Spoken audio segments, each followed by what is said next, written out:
Hello students. Actually इस lecture में हम लोग जो टॉपिक पढ़ रहे हैं उसका नाम है DMA means dynamic memory allocation. Exactly अगर इम्पोर्टेंस अगर इसकी कही जाए तो कहीं ना कहीं फ्यूचर में बहुत ज़्यादा यूज़ होने वाला है। आप लोग अपना memory utilization with the help of DMA कर सकते हैं। एग्जैक्टली कैसे कर सकते हैं वो मैं आपको थोड़ा सा आइडिया दे रहा हूँ। जैसे आज तक बात दो, जैसे अगर आप लिखते हो इंट ए तो this is what declaration of what? Declaration of a variable है। At the time of declaration what happened? Exactly memory allocate होती है, मतलब a के लिए क्या होता है, memory allocate होती है। इसका साइज क्या होता है, फिक्स। तो ध्यान से सुनना, इसे बोलते हैं static memory allocation. Static memory allocation का मतलब एक फिक्स साइज की मेमोरी इसके लिए अलोकेट होगी। उसके अलावा सपोज दैट, ध्यान से सुनो, मान लो मैं एरे का केस ले रहा हूँ। एक मैंने एरे नेम लिया a और उसका साइज लिखा 5।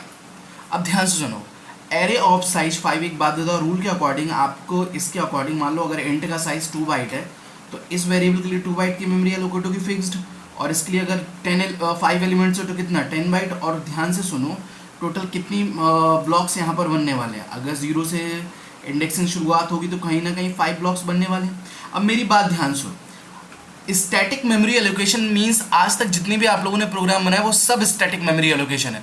मतलब at the time of compilation पहले से ही हम लोग जैसे डिक्लेयर करते थे तुरंत ही मेमोरी ड्रॉ हो जाती थी। अच्छा सपोज दैट अगर इस एरे में अगर आप वैल्यूज इनपुट कराना चाहो तो मैक्सिमम आप कितनी वैल्यूज डाल सकते हो, 5 है ना। आपसे लिखा जाएगा please enter the array elements, तो आप 5 मैक्सिमम डाल सकते हो, मिनिमम 0 भी डाल सकते हो, वो तो आपकी चॉइस है। आपसे ये तो नहीं कह रहा कि सिर्फ 5 ही एलिमेंट्स डालो।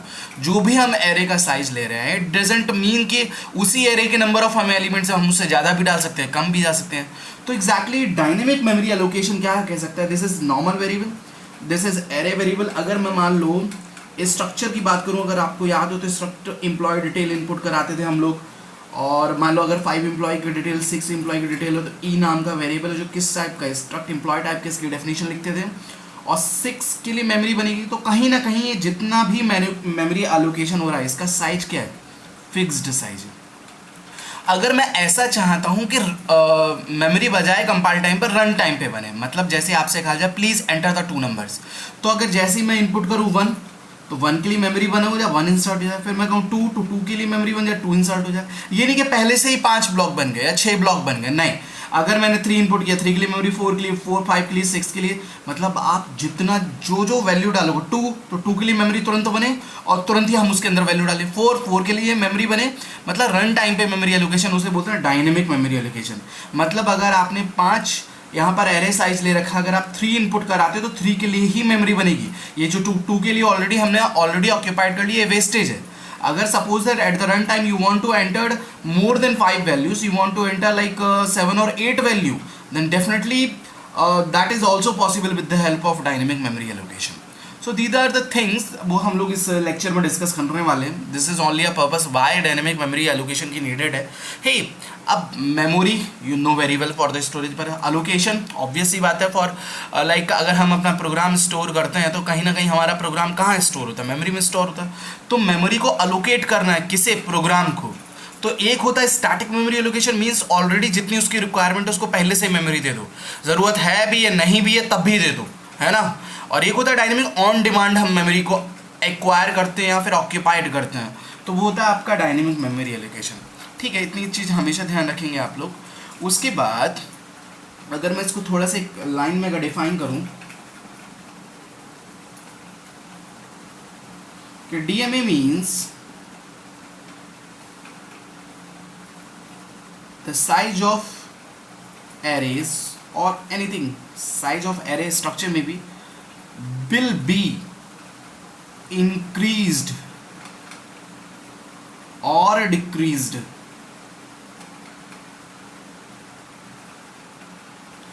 based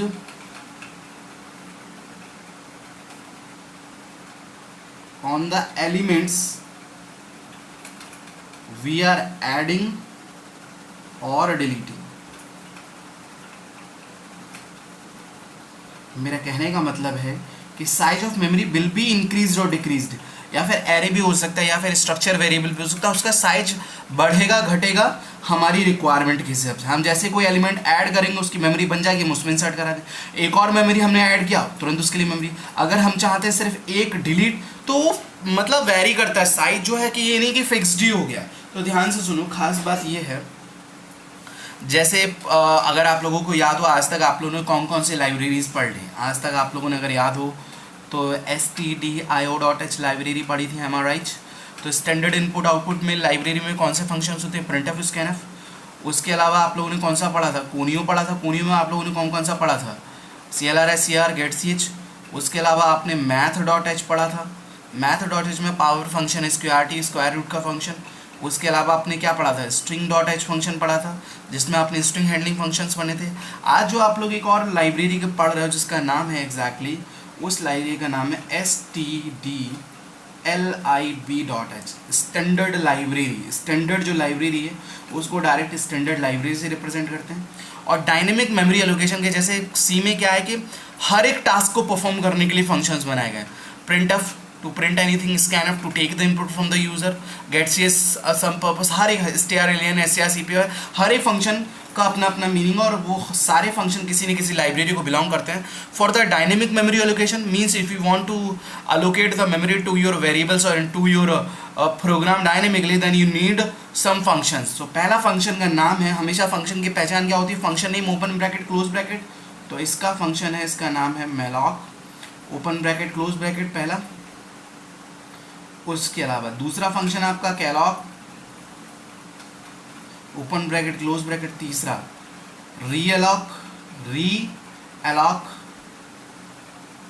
open bracket close bracket. उसके अलावा फोर्थ फंक्शन है फ्री। तो हम लोग एग्जैक्टली ये चारों जो फंक्शंस है फॉर डायनेमिक मेमोरी एलोकेशन और डी एलोकेशन के लिए फंक्शन पढ़ने वाले हैं। तो इसमें इस लेक्चर में तो मैं एक ही आपका malloc कवर करने वाला हूँ। तो अगर हम लोग थोड़ा थोड़ा एक लाइन में इन चारों फंक्शंस का पहले मतलब समझ लेते हैं। जैसे पहला है आपका malloc, M represents memory, alloc means allocation, memory allocation, memory. तो ध्यान से सुनो, वैसे यूज्ड तो malloc की हेल्प से हम किसी भी चीज़ को मेमोरी एलोकेट कर सकते हैं, बट इंपॉर्टेंटली हम लोग ध्यान से सुनो, used to allocate memory to structure.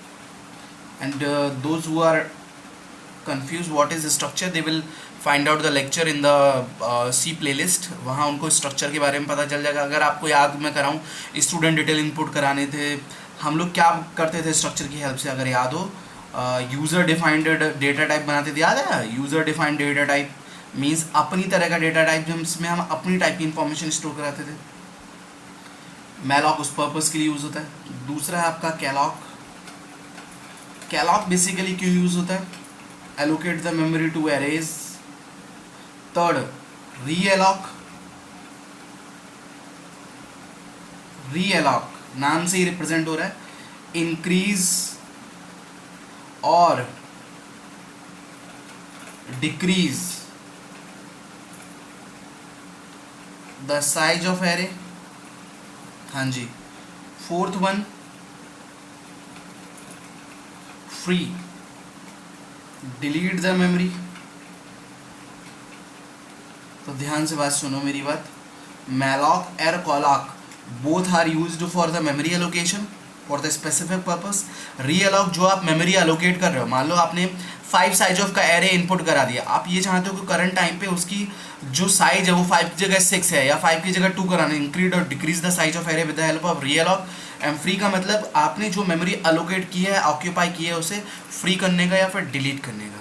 So these are the 4 function basic, मैंने आपको फंक्शन बताया। अब नाउ मैं आपको शुरू कर रहा हूँ, that one is your malloc। Which one is like बहुत इंपॉर्टेंट है malloc आपकी फ्यूचर लाइफ के लिए।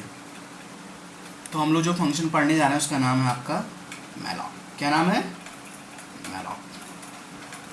M रिप्रेजेंट्स मेमोरी, alloc मतलब एलोकेशन। हमेशा ध्यान दो कि हर एक फंक्शन का टास्क क्या होता है, वो कुछ ना कुछ फंक्शनैलिटी रिटर्न करता है। जैसे प्रिंटफ की फंक्शनैलिटी रिटर्न करता है, स्कैनफ की फंक्शनैलिटी रिटर्न करता है। हर एक जैसे तो आप लोगों ने जो यूज़र डिफाइंड फंक्शन बनाए थे उसमें भी आपने क्या था, वैल्यूज़ को रिटर्न किया था, अगर आपको चीज़ें याद हों। तो ऐसे ही malloc का एक सिंटेक्स होता है, ये सिंटैक्स जब मैं इसका इम्प्लीमेंटेशन करूँगा तब आपको ज़्यादा अच्छे से समझ में आएगा। पहले ध्यान से देखो सिंटैक्स में मैं क्या लिख रहा हूँ। अभी मैंने आपको लास्ट लेक्चर में ही वॉइड पॉइंटर के बारे में बताया था। वॉइड स्टार मतलब वॉइड पॉइंटर मैलॉक फंक्शन का नाम है, और इसके अंदर मैं कुछ सिंटैक्टिकली लिख रहा हूँ साइज अंडरस्कोर टी, या सॉरी साइज अंडरस्कोर टी और साइज एग्जैक्टली क्या है, size T is nothing unsigned. ये धीरे धीरे समझ में आएगा, बस थोड़ा सा हैव सम पेशेंस, ठीक है। तो अब हमें हमेशा ध्यान दो कि आपका जो भी फंक्शन होता है वो कुछ ना कुछ रिटर्न होता है। तो ध्यान से सुनो, अगर ये फंक्शन सक्सेसफुल हुआ, on success it returns base address of memory block पहली चीज। दूसरी चीज ऑन फेल्यूर, अगर मान लो ये फेल हो गया, on failure it returns null pointer. क्या? Null pointer. अब नल पॉइंटर क्या होता है वो भी मैं अभी आपको डिस्कस करने वाला हूँ। हे खास बात आप लोग ध्यान से सुनो, हम लोग टॉपिक ही ये पढ़ रहे हैं डायनेमिक मेमोरी एलोकेशन, कि कहीं ना कहीं हमें अपनी वैल्यूज़ को इनपुट करने से पहले कुछ ना कुछ हम मेमोरी अपने लिए एक्वायर करेंगे डायनेमिकली। तो उसके लिए पहला फंक्शन हम लोग पढ़ रहे हैं क्या? मैलॉक। तो देखो मैलॉक सक्सेसफुल कब होगा? जब वो मेमोरी एलोकेट कर देगा। तो अगर मेमोरी एलोकेट कर देगा तो उस पर्टिकुलर मेमोरी का ये बेस एड्रेस रिटर्न करेगा। बात समझ में आ रही है? अगर ये मेमोरी एलोकेट नहीं कर पाया तो क्या रिटर्न करेगा? नल पॉइंटर करेगा। तो एक प्रोग्राम हम लोग बनाने की कोशिश कर रहे हैं, उसकी हेल्प से ये जो सिंटैक्स मैंने लिखा है वो समझेंगे, ध्यान से देखेंगे आप लोग। सपोज दैट मैं एक स्ट्रक्चर बना रहा हूँ, ध्यान देना, स्ट्रक्ट एम्प्लॉय, ठीक है। उस एम्प्लॉय की डिटेल मान लो कि उसका जो एम्प्लॉय नंबर है वो इंटीजर टाइप का, उसका जो नेम है वो कैरेक्टर एरे होगा, ऑब्वियस सी बात है। नेम मान लो 10 के लिए ले लिया मैंने। उसके अलावा मैंने जो है फ्लोट में उसकी क्या ले ली? सैलरी ले ली, ठीक है, सैलरी। और कुछ इस तरीके से मैंने ये स्ट्रक्चर को डिफाइन करके यहाँ क्लोज करते हैं, ठीक है। अब मेरी बात ध्यान से सुनो प्लीज़, जितना भी मैं अब पढ़ाऊँगा वो आपके लिए बहुत इंपॉर्टेंट है, इसलिए ध्यान से देखो। मैं अभी जो पिछले लेक्चर में आपको पढ़ा के आया हूँ, मैंने क्या पढ़ा है? इफ़ अगर मेरे पास मान लो आपका एड्रेस है, अच्छा एड्रेस स्टोर कौन करता है? पॉइंटर एड्रेस स्टोर करता है। अगर मैं पॉइंटर हूँ, मेरे पास आपका एड्रेस है, तो मैं किसको पॉइंट आउट करूँगा? आपको पॉइंट आउट करूँगा। ये चीज़ मैंने आपको अच्छे से बताया। तो एड्रेस स्टोर कौन करता है? पॉइंटर स्टोर करता है ना। अब मैं एक लाइन लिख रहा हूँ, ध्यान से सुनो। मैंने अभी आपको बताया कि जो मैलॉक होता है वो आपका मेमोरी एलोकेट करता है। तो फॉरगेट, अब ध्यान से देखो, ये सिंटैक्स आपके सामने लिखा हुआ, मैं वॉइड को भूल जाओ अभी के लिए, अभी डायरेक्टली मैलॉक से देखो सिंटैक्स ये कहता है कि मैलॉक मतलब ही क्या? मेमोरी एलोकेट करने जा रहे हैं, मेमोरी एलोकेट करो। ब्रैकेट में ये सिंटैक्स है, ध्यान सुनना। एक ऑपरेटर होता है, जब मैंने आपको टाइप्स ऑफ ऑपरेटर पढ़ाया था, साइज ऑफ, कितने साइज की मेमोरी एलोकेट करनी है वो साइज ऑफ, और ब्रैकेट में जितने साइज की आपको मेमोरी एलोकेट करनी, कितने साइज की एलोकेट करनी, स्ट्रक्ट एम्प्लॉय साइज की मेमोरी एलोकेट करनी। इतनी बात समझ में आ रही है? मतलब हम एक बात बताओ, हम लोग हमेशा ध्यान दो कि स्ट्रक्चर से क्या बना, यूजर डिफाइंड डेटा टाइप। इस डेटा टाइप का नाम क्या है? Struct employ. इसका साइज कितना? अगर ये 2 बाइट है, ये आपका 10 बाइट है, और ये आपका 4 बाइट है, तो total how much size of memory? 2, 12, 16 byte of memory हम अलोकेट करना चाहते हैं। तो साइज ऑफ ऑपरेटर क्या बताता है? साइज ऑफ, इस ब्रैकेट के अगर अंदर आप इंट लिख दोगे तो इंट साइज की मेमोरी बन जाएगी, फ्लोट लिख दोगे फ्लोट साइज की, बट मैं चाहता हूँ कि स्ट्रक्ट एम्प्लॉय साइज की, मतलब 16 बाइट की मेमोरी बना। तो तुम लोग ध्यान से सुनो, जैसे ही मैं इतनी लाइन लिखता हूँ, अभी जो भी मैं बता रहा हूँ वो रफली बता रहा हूँ, इतनी लाइन लिखते ही मैलॉक क्या करेगा? एक मेमोरी बनाएगा आपके कंप्यूटर के अंदर। ध्यान से सुनना, उस मेमोरी में स्ट्रक्ट एम्प्लॉय साइज की मेमोरी बनाएगा। मतलब इस मेमोरी का साइज कितना होगा? 16 बाइट ऑफ मेमोरी होगा। इसमें कितने पार्टीशन होने वाले? 1, 2, 3 पार्टीशन होंगे इस मेमोरी के, जब आप लोगों ने स्ट्रक्चर पढ़ा होगा। पहले पार्टीशन का नाम क्या होगा? Employee number. दूसरा क्या है आपका? नेम। तीसरा क्या आपका? सैलरी। ये बात समझ में आ रही है? मान लो कि ये जो, ध्यान से सुनना, मेमोरी क्रिएट करेगा, तो इस मेमोरी के कोई ना कोई कंप्यूटर एड्रेस जनरेट करेगा। मान लो इस मेमोरी का बेस एड्रेस है, मान लो 100 इतनी बात, या 1000। तो एक बात बताओ, ये कितने साइज का होगा इम्प्लाई नंबर? 2 बाइट। तो अगला कितने से शुरू होगा? यहाँ इसका बेस एड्रेस अगले वाले ब्लॉक का कितना होगा? हाँ जी 1002, एम आई राइट? ये कितने का आपका? 10 बाइट का, तो ये कितना होगा? 1022, और एंड कितने से होगा? 1024। इतनी बात समझ में आ रही है? अब ध्यान से सुनो, मैंने ये कहा कि मैलॉक ऑन सक्सेस अगर ये मेमोरी एलोकेट करता है तो it returns the address of memory block, तो base address of memory block. तो इसने मेमोरी बनाई, इसका बेस एड्रेस क्या है? 1000। तो इतना बंदा, इतना पोर्शन प्रोग्राम का क्या रिटर्न कर रहा है? 1000। ठीक है, इतनी बात समझ में आ रही? अब आराम से समझना, ये बहुत इंपॉर्टेंट है। मान लो, ध्यान से सुनो, अगर मैं आपसे क्वेश्चन पूछ रहा हूँ कि जैसे आपने पढ़ा कि मान लो अगर मान लो कि कोई इंट ए है, उसके अंदर 2 स्टोर किया हो, तो ए मैंने 2 बनाया, तो ये जो एड्रेस है, ये एड्रेस किस टाइप का है? ये एड्रेस है इंटीजर टाइप का, इंटीजर टाइप की वैल्यू का एड्रेस है, एम आई राइट? अगर मैं इसकी जगह फ्लोट लिखता हूँ, पिछले लेक्चर में इसलिए समझाया मैंने वॉइड पॉइंटर, इसलिए फ्लोट b इक्वल्स टू 3.3 लिखता हूँ। तो एक बात बताओ, इस b के लिए जो मान लो ये 200 एड्रेस है, तो ये किस टाइप की वैल्यू का एड्रेस है? फ्लोट टाइप का एड्रेस है। अच्छा एक बात बताओ, जो इस मेमोरी का एड्रेस होगा वो किस टाइप का होगा? Question mark. You know very well, आपको आराम से पता है कि ये जो एड्रेस होगा वो किस टाइप का होगा? स्ट्रक्ट एम्प्लॉय टाइप का होगा, है ना? एम आई राइट और नॉट? भाई स्ट्रक्ट एम्प्लॉय का क्यों? देखो, अगर मेमोरी अपने अंदर इंटीजर टाइप की वैल्यू एड्रेस स्टोर कर रही तो इंटीजर टाइप का एड्रेस, अगर मेमोरी अपने अंदर फ्लोट टाइप की वैल्यू एड्रेस स्टोर कर रही तो फ्लोट टाइप का एड्रेस, अगर मेमोरी अपने अंदर स्ट्रक्ट एम्प्लॉय टाइप की वैल्यू स्टोर कर रही तो उसका एड्रेस क्या होगा? एक्सट्रक्ट एम्प्लॉय टाइप का होगा। बट ध्यान से सुनो, ये चीज़ आपको पता है, ये चीज़ आपको पता है कि आप उसके अंदर स्ट्रक्ट एम्प्लॉय की डिटेल इनपुट करने वाले हो, ये चीज़ आपको पता है, am I right? But compiler को नहीं पता कि मैंने जो मेमोरी बनाई है या मैंने जो मेमोरी डायनेमिकली क्रिएट की है, आप उसके अंदर क्या स्टोर करो, वी डोंट नो। तो ये हमेशा ध्यान देना, ये एड्रेस तो जनरेट करता है, बट एड्रेस जो जनरेट करता है ये वॉइड टाइप का एड्रेस जनरेट करता है। किस टाइप का एड्रेस जनरेट करता है? वॉइड टाइप का एड्रेस जनरेट करता है। तो ध्यान से सुनना, एग्जैक्टली मैं एक लाइन में लिख भी देता हूँ, it returns the address in the form of void pointer. what it means, अब ध्यान से धीरे धीरे सब चीज़ें समझ में आएंगी। देखो, या फिर void star, अब ध्यान से सुनो एग्जैक्टली क्या। देखो, खास बात, मैलॉक मेमोरी एलोकेट किएगा कितने साइज की? स्ट्रक्ट एम्प्लॉय साइज का मतलब 16 बाइट की उसने मेमोरी बना दी। बट कंपाइलर को ये नहीं पता होगा आप इसके अंदर इंटीजर टाइप की वैल्यू डाल रहे हो, आप इसके अंदर फ्लोट टाइप की वैल्यू डाल रहे हो, आप इसके अंदर कैर टाइप की वैल्यू डाल रहे हो। इसलिए ध्यान से देखो, मैंने जब आपको सिंटैक्स बताया तो उसका जो रिटर्न टाइप बताया वॉइड टाइप बताया, मतलब कंपाइलर ये कह रहा है जो 1000 एड्रेस है ये जेनरिक टाइप का एड्रेस है, जेनरिक टाइप का एड्रेस है, मुझे नहीं पता है भाई इसके अंदर आप इंटीजर भी स्टोर कर सकते हो, मतलब इसके अंदर इंटीजर भी आ सकता है, फ्लोट भी आ सकता है, कैर भी आ सकता है। मैं क्या जनरेट करता हूं? मैं जेनरिक जनरेट कर रहा हूं। मैंने आपको पिछले ही लेक्चर में बताया कि जेनरिक एड्रेस को हम अगर आपको याद हो, जब मैं आपको पॉइंटर पढ़ा रहा था, रेफरेंसिंग और डी रेफरेंसिंग पढ़ा रहा था, तो जो वॉइड पॉइंटर को हम लोग डी रेफरेंस नहीं कर सकते थे, है ना?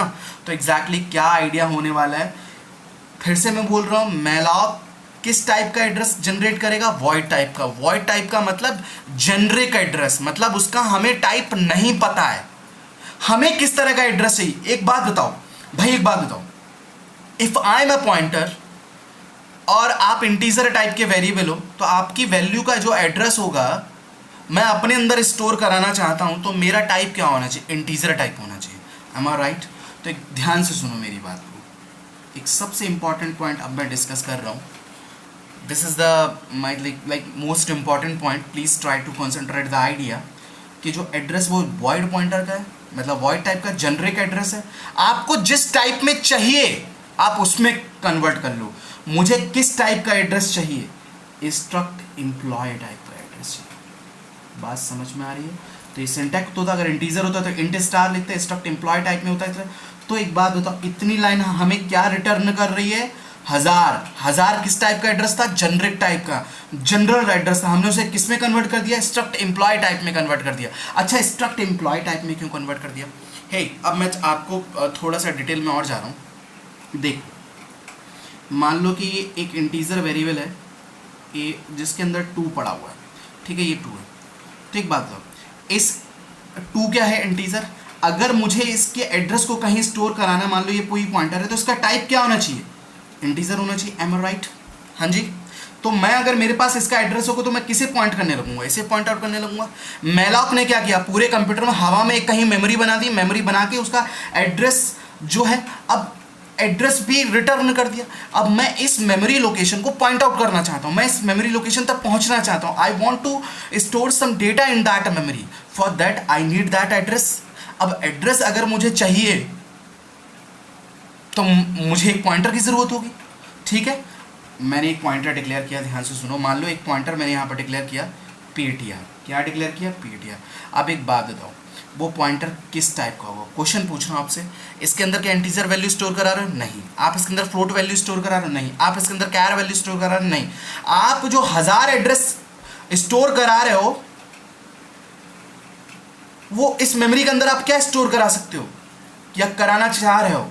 स्ट्रक्ट एम्प्लॉय की डिटेल इनपुट कराना चाहो, तो मतलब जो पॉइंटर भी चाहिए होगा वो क्या चाहिए होगा? स्ट्रक्ट एम्प्लॉय टाइप का पॉइंटर चाहिए। मतलब इफ आई, अगर मेरे को इंटीजर टाइप की वैल्यू का एड्रेस स्टोर करना है तो मैं इंटीजर पॉइंट लूंगा। अगर मुझे फ्लोट टाइप की वैल्यू का एड्रेस स्टोर करना है तो मैं फ्लोट पॉइंटर लूंगा। अगर मुझे स्ट्रक्ट एम्प्लॉय टाइप की वैल्यू का एड्रेस स्टोर करना है, ये स्ट्रक्ट एम्प्लॉय टाइप की वैल्यू होंगी यहाँ पर, उसका मुझे एड्रेस स्टोर करना है, तो मुझे स्ट्रक्ट एम्प्लॉय टाइप का पॉइंटर चाहिए। ये बात समझ में आ गई?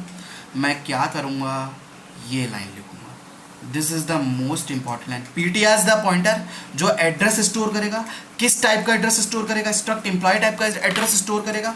चूंकि मुझे चाहिए था स्ट्रक्ट एम्प्लॉय टाइप का एड्रेस, क्योंकि मैं स्ट्रक्ट एम्प्लॉय टाइप की मेमोरी को पॉइंट आउट कराना चाह रहा था, लेकिन मुझे मैलॉक ने दिया क्या? Generic address.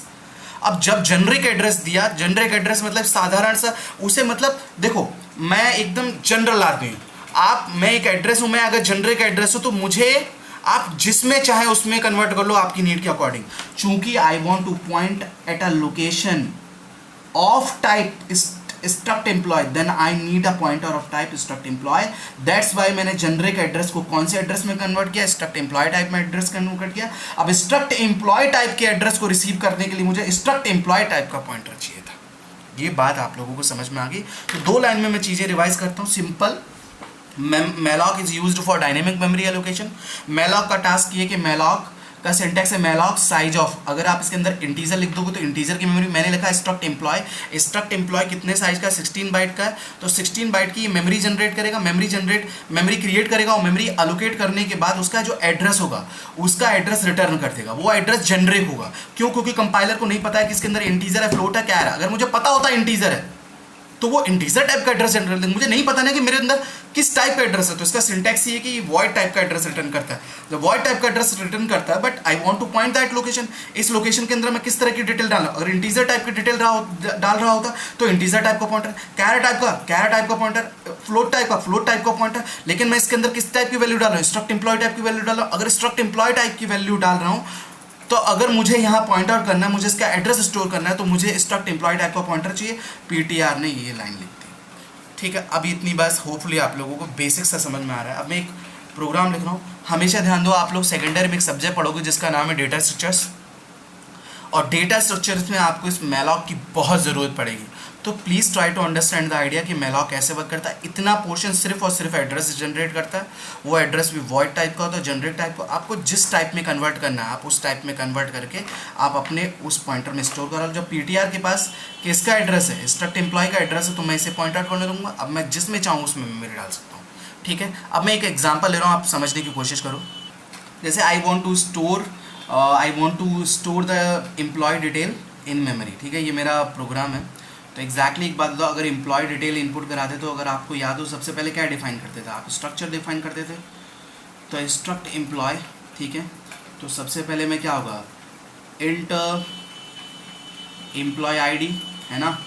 उसका नेम मान लो कैरेक्टर एरे में स्टोर होगा। ये चीज़ तो आप बहुत अच्छे से जानते हो, अगर आप लोगों को याद हो जब आपने स्ट्रक्चर पढ़ा। ठीक है। अगर मान लो मैंने तीसरी चीज़ ली, उसकी उसकी क्या ली, सैलरी ली, फ्लोट सैलरी। हाँ जी, इतना बनाने के बाद ठीक है, मुझे टोटल ये कितने बाइट का, 2 बाइट का, ये कितने बाइट का आपका, ये है 12 बाइट का, और ये कितने बाइट का, 4 बाइट का। तो टोटल मुझे कितने साइज़ की मेमोरी चाहिए, 4 से 18 बाइट की मेमोरी चाहिए। अब चूँकि मैं फिक्स्ड मेमोरी एलोकेट नहीं, मैं अच्छा पता है फ़ायदा क्या है, अगर मुझे मेलॉक का फ़ायदा ये कि अगर मैं यहाँ पर एक मेंबर और बढ़ा दूंगा तो वो हमारे पास ऑपरेटर कौन सा है, साइज ऑफ, वो ये देखेगा साइज ऑफ स्ट्रक्ट एम्प्लॉय, वो बढ़ा देगा मेमोरी को। अभी मैं समझा रहा हूँ। तो सिंपल आपने डिफाइन किया, आप वॉइड मेन के ऊपर भी लिख सकते हो डेफिनेशन, ठीक है। एक बात बताओ, इससे क्या होगा, मेलॉक से मैं एक मेमोरी एलोकेट कराऊंगा, उस मेलॉक के मेमोरी का एड्रेस वो किस टाइप का होगा, स्ट्रक्ट एम्प्लॉय टाइप का होगा, तो मुझे एक पॉइंटर चाहिए होगा, स्ट्रक्ट एम्प्लॉय टाइप का एक पॉइंटर ले लिया, मान लो मैंने एस्ट्रिक पी, ठीक है। अब ये पी जो है एक मेमोरी लोकेशन को पॉइंट कब करेगा, जब उस मेमोरी लोकेशन का एड्रेस इसके पास आ जाएगा। तो मैंने क्या किया, ध्यान से सुनो, सिंपल सा, मैं अगर ये लिखूँ स्ट्रक्ट एम्प्लॉय स्टार और मेलॉक क्या करेगा, मेमोरी एलोकेट करेगा, साइज ऑफ, तो और साइज ऑफ में मैंने लिख दिया स्ट्रक्ट एम्प्लॉय। तो मेरी बात ध्यान से समझो, इतना बंदा क्या करेगा, एक मेमोरी बना देगा तुरंत ही, और उसका एड्रेस रिटर्न कर देगा। वो एड्रेस वॉइड टाइप का होगा, मतलब जनरिक होगा। मुझे किस तरह का चाहिए, क्योंकि मैं स्टोर करना चाहता हूँ स्ट्रक्ट एम्प्लॉय टाइप का एड्रेस, तो स्ट्रक्ट एम्प्लॉय में मैंने अपने आप को कन्वर्ट कर लिया। तो पी जो होगा उस पर्टिकुलर मेमोरी लोकेशन को जो होगा पॉइंट आउट करने लगेगा जहाँ भी मेमोरी बनेगी। M I right. मान लो चलो मैं मेमोरी ड्रॉ कर लेता हूँ। इसके लिए आपकी मेमोरी बनेगी, एक पोर्शन होगा आपका EID, एक होगा आपका नेम के अंदर एरे होगा, और एक आपका सैलरी नामक होगा, और पी क्या होगा, इसे पॉइंट आउट कर रहा होगा, ठीक है। मान लो चलो मैंने यहाँ पर ये पी है, पी से पॉइंट आउट कर रहा है, ठीक। और इसका एड्रेस अगर बेस एड्रेस 100 है तो इसका अगले का एड्रेस कितना होगा, 102, और इसका एंडिंग क्या होगा 1114, और ये कितना होगा, ये होगा 1118, ठीक है। ओके फाइन, व्हाटएवर, ठीक। तो पूरी इसे पॉइंट आउट करने लगा। अब देखो, अच्छा एक बात हो, जब मैं ये लाइन लिखता हूँ तो मेमोरी अगर अवेलेबल होगी कंप्यूटर में तो मेमोरी अलोकेट होगी, अगर नहीं अवेलेबल होगी तो मेमोरी अलोकेट नहीं होगी। तो मैंने दो ऑपरेशन बताया था, on success it returns the address, और if it is not successful, not successful का मतलब इफ, तो क्या रिटर्न करता था, नल पॉइंटर। तो नल पॉइंटर एक रिजर्व्ड है, नल का मतलब ब्लैंक। अगर नल रिटर्न कर रहा है एक पीटीआर की वैल्यू, पीटीआर नहीं, मैंने यहाँ वेरिएबल क्या ले रखा है, पी, ध्यान से देखना। If P equals to null, मतलब ये बजाय एड्रेस को रिटर्न करने के नल रिटर्न कर रहा है इफ, तो क्या लिखूंगा, प्रिंट एफ, हाँ जी, क्या लिख दूँ जरा बताओ, out of memory error. Out of memory error का मतलब कि sufficient memory is not available. Else में क्या होगा, ये मेमोरी अलोकेट कर देगा, मतलब मेमोरी को बना देगा। मेमोरी अगर बना देगा तो हम इसके अंदर लिख रहे हैं print F, enter the employee details, enter the employee details। अब ध्यान से देखना, इसे बोलते हैं एग्जैक्टली जो मैं अभी कॉन्सेप्ट पढ़ा रहा हूँ एक तरीके से हो गया पॉइंट आउट टू स्ट्रक्चर। देखो पॉइंट आउट टू स्ट्रक्चर कैसे, कौन सा फंक्शन यूज होता है, स्कैनफ, यूर राइट। पहली वैल्यू किस टाइप की, इंटीजर टाइप की, दूसरी वैल्यू किस टाइप की, स्ट्रिंग टाइप की, तीसरी वैल्यू किसकी, फ्लोट टाइप की। इतना बात समझ में आ रहा है। स्ट्रिंग में हम लोग %, नहीं लगाते हैं, ये चीज़ बात समझ में आ रही है। अब ध्यान से सुनो, एक मैंने आपको ऑपरेटर पढ़ाया था, स्ट्रक्चर टाइम पढ़ाते समय हमेशा ध्यान देना कि %, हमें जब कोई, ध्यान से सुनो मेरी बात, ये पॉइंट आउट बहुत इंपॉर्टेंट है कि अगर कोई स्ट्रक्चर वेरिएबल होता, मतलब इसकी जगह p होता, ठीक है, ये पॉइंटर नहीं वेरिएबल होता, तो अगर हमें यहाँ वैल्यू डालनी तो आप कैसे डालते, p.employee.id, p.name, p.salary। चूंकि ये पॉइंटर वेरिएबल है तो हमेशा ध्यान दो, पॉइंटर वेरिएबल के केस में आप डॉट ऑपरेटर यूज नहीं करते हैं, आप यूज करते हैं एरो ऑपरेटर। EID कॉमा, यहाँ %, नहीं लगने वाला है, p arrow what, name comma %, p dot sorry arrow salary. ये चीज़ हमेशा ध्यान रखना है आपको। वाई, ये चीज़ क्यों, रीज़न अगर मैं आपको इसका बताऊं तो मैंने आप लोगों को ध्यान से बताया था कि वैल्यू एट p.a का मतलब होता है ये, ठीक है। मैंने ये आपको, अगर आप लोग मेरा स्ट्रक्चर का लेक्चर जाके देखो मैंने जब डिटेल में पढ़ाया तो आप लोगों को बताया था ये कब सिचुएशन है कि value at A dot A P dot A, तो हमेशा इसका मतलब ये होता है। तो ये चीज़ आप जाके प्रीवियसली मेरे स्ट्रक्चर के लेक्चर में देख सकते हैं। अगर आपको रिमेंबर रखना है तो पॉइंटर के केस में आप लोग एरे यूज़ करते हो। तो क्या होगा, address of P, address of P मतलब 100 बेस एड्रेस रिटर्न कर रहा था, 100 एरो ई आई डी, तो यहाँ पर वैल्यू चली जाएगी, नेम में यहाँ वैल्यू चली जाएगी और यहाँ वैल्यू चली जाएगी। इसके बाद अगर आप चाहो तो इन वैल्यूज़ को जो मेमोरी के अंदर जा रहे हो उन्हें आप लोग प्रिंट भी करा सकते हो। मतलब यहाँ डायरेक्ट लिख सकते हो द एम्प्लॉय डिटेल्स आर, तो उसमें क्या होगा, स्कैनएफ की जगह प्रिंटएफ, तीनों फॉर्मेट स्पेसिफायर यही, M% हटा दोगे तीनों जगह से, उस बाकी सेम वही रहेगा, आपकी वैल्यूज़ को प्रिंट करेगा। So this is the way how you will use the malloc in your programs. We will see the calloc in next lecture. Thank you.